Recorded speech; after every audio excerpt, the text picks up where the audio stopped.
tal? Qué gusto poder saludarlas de nuevo. Gracias a Dios que Él nos da este día en especial, el martes, para poder estar estudiando su palabra. Te doy la bienvenida. Gracias por conectarte, por escuchar esta enseñanza también. Y bueno, pues sin más preámbulos, después de 3 semanas de estar estudiando este libro de Colosenses, nos queda claro que el centro es Cristo y el Evangelio, la buena noticia.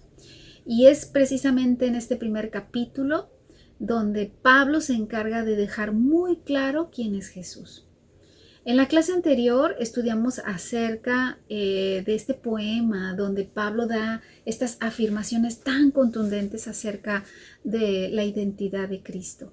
Y como estamos estudiando un libro, obviamente cada clase es una secuencia de la anterior.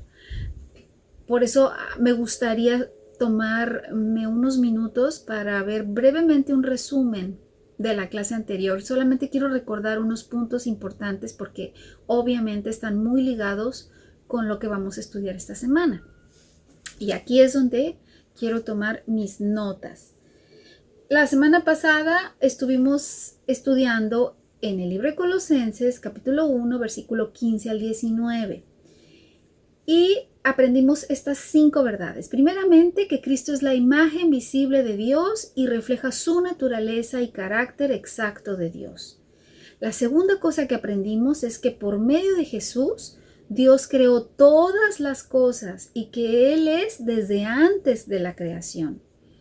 Otra cosa que afirma Pablo es que Jesús es la vida y Él sostiene o sustenta todas las cosas. También Pablo nos enseña que Cristo es la cabeza de la iglesia, entendiendo a la iglesia como ese conjunto universal de creyentes de todos los tiempos. Y también aprendimos que al Padre le agradó que en Él, o sea, en Jesús, habitara toda la plenitud de su deidad.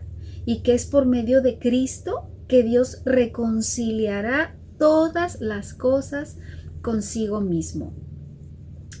Hay de verdad muchos pasajes en las Escrituras en los que podemos aprender sobre Cristo como Dios mismo, pero en este en particular, en este que estudiamos la semana pasada, es uno de los más reveladores y profundos sobre la persona de Cristo. Si teníamos alguna duda acerca de la identidad de Jesús, en estos pocos versículos Pablo nos aclara cualquier confusión. De verdad, no creo que sea difícil de comprender lo que el Espíritu Santo nos está revelando en este pasaje.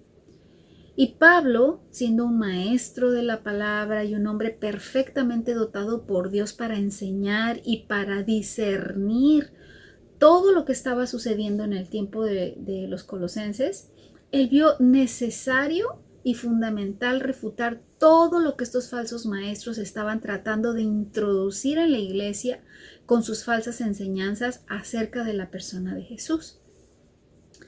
Y de verdad, perdón si somos tan insistentes con esto, pero tenemos que ser muy, muy incisivos en las doctrinas falsas que se estaban tratando de colar por ahí. Porque hoy, en este tiempo, muchas de estas filosofías se practican y los cristianos siguen siendo amenazados por estas corrientes de gnosticismo. Y anota por ahí esta palabra porque más adelante vamos a abundar un poquito más en ella. Pero fíjate bien, volviendo a nuestro tema, ¿cuáles eran esas herejías? Por aquí lo tengo anotado. Dice que Cristo solo era una fuerza que emanaba de Dios como muchas otras. Que Cristo no era suficiente para alcanzar la salvación. Que la salvación que Cristo ofrece era incompleta. Adoraban a los ángeles e insistían en la circuncisión y en la celebración de las fiestas judías. Y también la más grande de todas las herejías, que Cristo no es Dios. Así que del versículo 15 al 19 que Olga nos estuvo enseñando la semana pasada, Pablo les habla a los colosenses sobre la perfección que es Cristo y cómo Él es la imagen de Dios, reflejando sus atributos y su carácter. Es Cristo 100% Dios y 100% hombre. Dios en carne humana. Jesús es desde antes de la creación y está por encima de ella. Además, es el autor de la creación, incluyendo a los mismos ángeles que están bajo su autoridad. Él sostiene todas las cosas, Él las mantiene unidas. Además de todo esto, Jesús es la cabeza de la iglesia. Nosotros somos su cuerpo. Él como cabeza controla todo el cuerpo y nos da dirección. Y aún algo más. Aún sobre la resurrección de los muertos, Él tiene la preeminencia. ¿Esto qué quiere decir? Que Cristo es el primero en todo. Y entonces sí, después de dar Pablo toda esta explicación acerca de la identidad de Jesús, les dice lo siguiente, que es lo que vamos a estudiar esta semana. En el libro de Colosenses capítulo 1, continuamos en el capítulo 1 del verso 20 al 23. Dice, y por medio de Él, de Cristo, Dios reconcilió consigo todas las cosas, hizo la paz con todo lo que existe en el cielo y en la tierra, por medio de la sangre de Cristo en la cruz.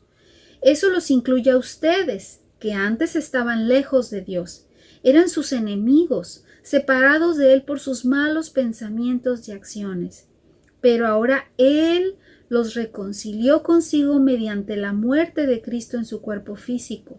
Como resultado, los ha trasladado a su propia presencia, y ahora ustedes son santos, libres de culpa, y pueden presentarse delante de Él sin ninguna falta.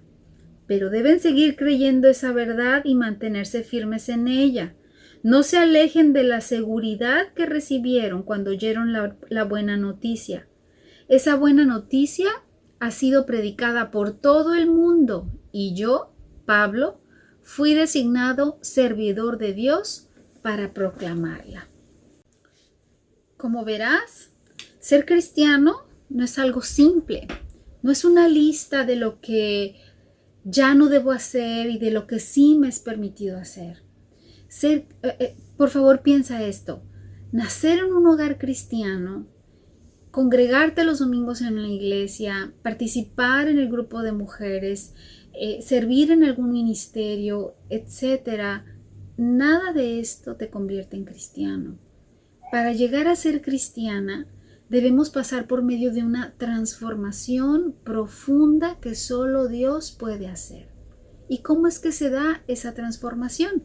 Aquí mismo en el versículo 20, lo volvemos a leer, dice, por medio de Él, de Jesús, reconcilió consigo todas las cosas, hizo la paz con todo lo que existe en el cielo y en la tierra, por medio de la sangre de Cristo en la cruz.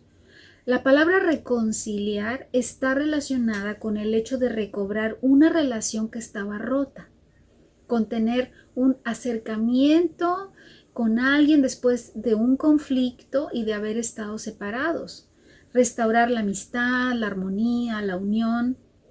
Cuando nosotros dejamos de lado las diferencias y comenzamos a relacionarnos de nuevo con alguna persona, entonces decimos que ha habido una reconciliación. Por ejemplo, cuando tú te enojas con tu marido, con tus hijos, porque no hacen lo que les pediste, porque no te pusieron atención o porque están distraídos en otras cosas, y después de un tiempo tú ves que pues no era para tanto y empiezas a buscarlos o ellos a ti, entonces es que sucede una reconciliación. Si hemos sido reconciliados con Dios a través de Cristo, es porque definitivamente nuestra relación con Dios estaba rota. Éramos como sus enemigos, dice el versículo 21, porque nuestro pecado nos mantenía alejados de Él. Antes de ser cristianas, todas nosotras estábamos enemistadas con Él, apartadas, completamente separadas de Dios. No teníamos ningún tipo de relación amistosa con Dios. Buscábamos un Dios a nuestra medida, uno que no me condene, que sea bueno, alguien a quien pueda yo acudir en caso de necesidad. Pero como nos creemos lo suficientemente buenas, entonces no era necesario acudir a ese Dios. Queríamos que estuviera ahí en caso de ser necesario. O sea, qué bueno que está ahí, pero si no lo necesito, mucho mejor. Y es así el pensamiento de muchos hoy en día. Quiero vivir a mi manera, no necesito a Dios, porque me molesta someterme a sus demandas. Con estos pensamientos y con sus acciones demuestran que odian a Dios y sus mandamientos, por supuesto, no los obedecen, porque aman sus malas obras. Por lo tanto, cuando la Biblia habla de una reconciliación, se está refiriendo a la restauración en la relación de Dios con el hombre. Éramos enemigos de Dios, pero ahora somos sus amigos. Estábamos en un estado de condenación por nuestros pecados, pero ahora hemos sido perdonados. Para aquel que no es creyente, no es fácil darse cuenta de eso. Hay personas que dicen o que creen conocer a Dios, pero viven enemistados con Él, separados de Él, a causa precisamente de sus malos pensamientos y sus malas obras, de sus malas acciones, de su pecado. Porque no se trata de lo que yo creo o de lo que yo siento, sino de la relación que tengo con Dios a través de Cristo. Pues solamente a través de Jesús es que podemos tener una reconciliación con Dios. Dice el versículo 22, fíjate bien, dice, pero ahora Él los reconcilió consigo mediante la muerte de Cristo en su cuerpo físico. Como resultado, los ha trasladado a su propia presencia y ahora ustedes son santos, libres de culpa y pueden presentarse delante de Él sin ninguna falta. Alguien tenía que pagar por las ofensas. Cristo hizo esto mismo en la cruz. Vino al mundo como hombre, vivió una vida perfecta y murió como un criminal, siendo totalmente inocente, para que pecadores como nosotros pudiéramos ser absueltos, es decir, liberados de todos nuestros cargos. Es Jesús precisamente quien nos libera de la ira de Dios, para que cuando nosotros lleguemos al cielo no tengamos cuentas pendientes con Él. La muerte de Cristo nos reconcilia con Dios y esto es algo que jamás podríamos alcanzar por nuestros propios méritos. Es de verdad imposible que haya una reconciliación con Dios y que si no hemos sido transformados, y esa transformación solo puede venir por medio de la salvación que es Cristo Jesús. Mi esfuerzo, mis buenas obras no sirven de nada, porque la salvación es por gracia y por fe en Jesús. Y mira, hay un propósito para esta reconciliación. Dice la segunda parte del versículo 22. Como resultado, los ha trasladado a su propia presencia y ahora ustedes son santos, libres de culpa y pueden presentarse delante de Él sin ninguna falta. Cristo pagó el precio para que nosotros no tuviéramos cuentas pendientes con Dios. Y ahora Él nos ve santos, o sea, apartados para Él, separados del pecado, nos ve libres de culpa, sin cargos en nuestra contra. También dice que nos ve sin ninguna falta. Esto quiere decir que nos ve sin nada de qué avergonzarnos. Dios ya no nos ve como éramos antes. Ahora nos ve a través de Cristo. Nos ve revestidos de la misma justicia de Cristo, porque es a través de su obra que Él nos declara justos. Es entonces cuando inicia un proceso de santificación y somos llevados poco a poco a parecernos más a Cristo. Este proceso algún día va a ser completado. Algún día nunca más vamos a pecar en contra de Dios. Pero, dice el versículo 23, pero deben seguir creyendo esa verdad y mantenerse firmes en ella. No se alejen de la seguridad que recibieron cuando oyeron la buena noticia. Esa buena noticia ha sido predicada por todo el mundo y yo, Pablo, fui designado servidor de Dios para proclamarla. Ahora debemos hacernos algunas preguntas. ¿Cómo puedo estar segura de que he sido reconciliada con Dios? ¿Cuál es la evidencia de esa reconciliación?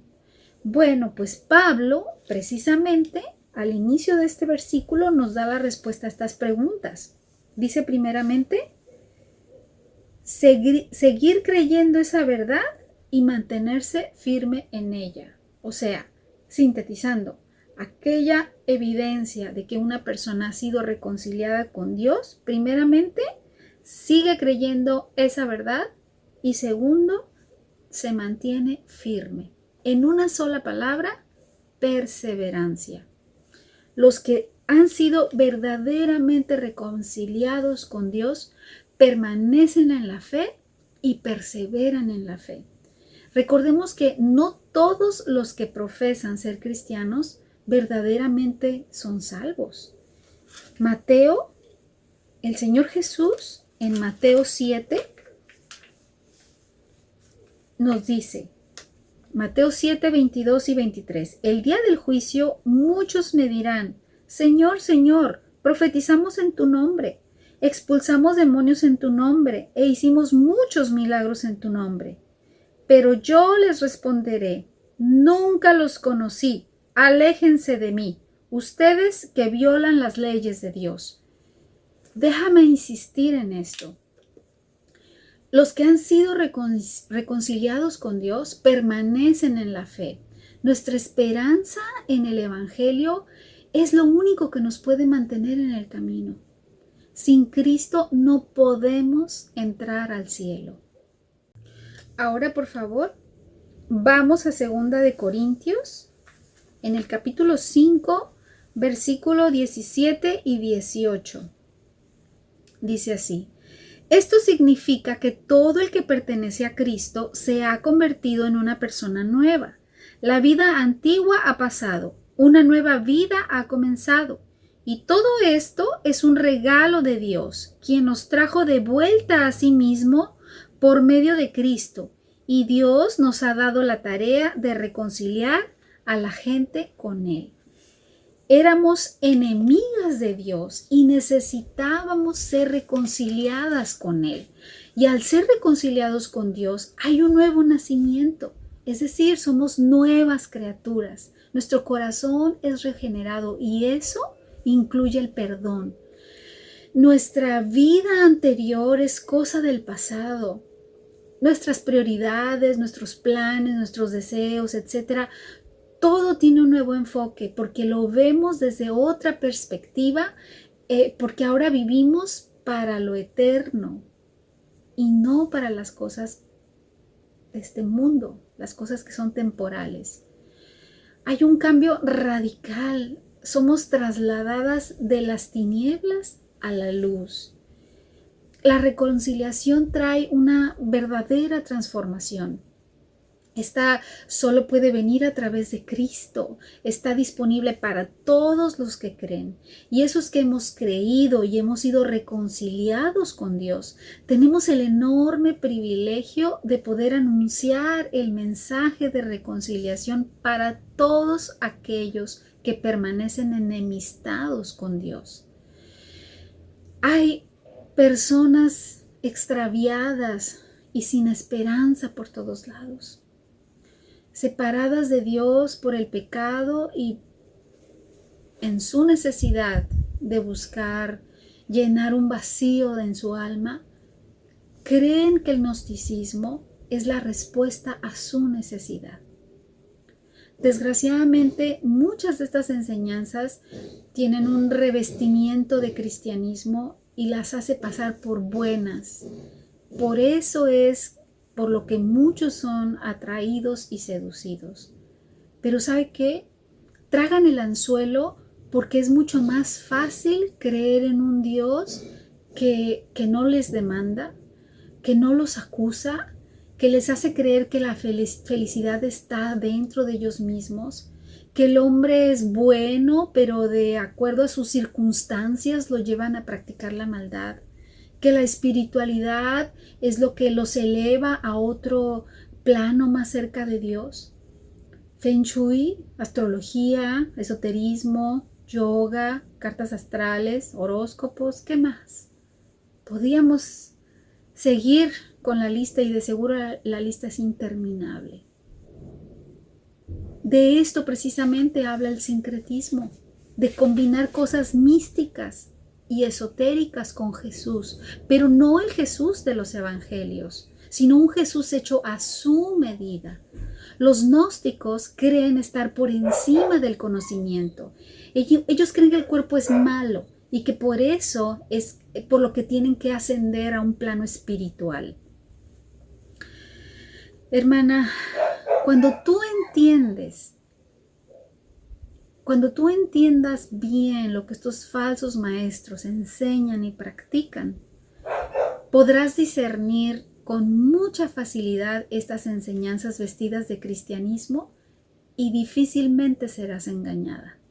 Y no, en este caso no todos los caminos llevan a Roma. No se trata de adorar a Dios de diferentes maneras. No se trata de que hay muchas religiones, pero es un solo Dios. Y si queremos llegar a Él, lo podemos hacer por medio de la forma que sea. No, hermana. Dios ha provisto de este único medio para llegar a Él. Y es nuestro amado Señor y Salvador Jesucristo. Juan 14:6. Yo soy el camino, la verdad y la vida. Nadie puede ir al Padre si no es por medio de mí. ¿Cuál es tu relación con Jesús? ¿Sigues enemistada con Dios? ¿Te deleitas en este tipo de filosofías y prácticas buscando llenar el vacío de tu alma? Si ese es tu caso, no busques más en cisternas rotas. Jesús es el agua de vida. Él es la imagen de Dios mismo, porque Jesús es Dios.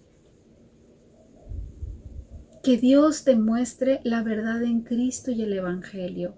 Esta buena noticia de que Cristo es Dios y de que en Él hay restauración y perdón de pecados. Él murió en la cruz, su sangre fue derramada, la ira de Dios fue aplacada y Jesús hace posible nuestra reconciliación con Dios. Y si somos sus amigos, tendremos paz con Él y vida eterna, porque hemos creído en su Hijo Jesucristo. Y en cambio, si tú ya has sido reconciliada con Dios, ya eres amiga de Cristo, confía en Dios, en que Él te sostendrá y que Él te ayudará a seguir creyendo esta verdad. Nuestra confianza debe estar puesta en su fidelidad y en que Él nos puede capacitar para poder permanecer firmes en la fe, porque es indudable que solo Cristo es Dios y en Él hay esperanza. Señor, en el nombre de Cristo, guárdanos en tu verdad. No permitas que nada ni nadie nos distraiga o nos desvíe del camino correcto que es Cristo Jesús. Que en cada una de nosotras la llama de la pasión por Jesús sea avivada cada día y que aquellos que aún vagan en oscuridad y tinieblas también sean llamados a buscar a Jesús y a conocerle como su único y suficiente Salvador. Gracias porque has retardado tu ira y tu misericordia nos ha alcanzado. Te amamos y te agradecemos que tu Espíritu Santo habita en nosotros. Y también gracias por la salvación que nos ha sido otorgada solo a través de Cristo y por los méritos de Él. En su nombre oramos. Amén. Pues que esta enseñanza, que este libro de Colosenses sea para nosotros quizá un parteaguas en nuestra vida espiritual y cambien muchos conceptos, o más bien sean corregidos muchos conceptos erróneos o equivocados que tenemos acerca de la persona de Jesús. Gracias por escuchar y como siempre te esperamos en la tarde en nuestra reunión virtual. Saludos. Gracias.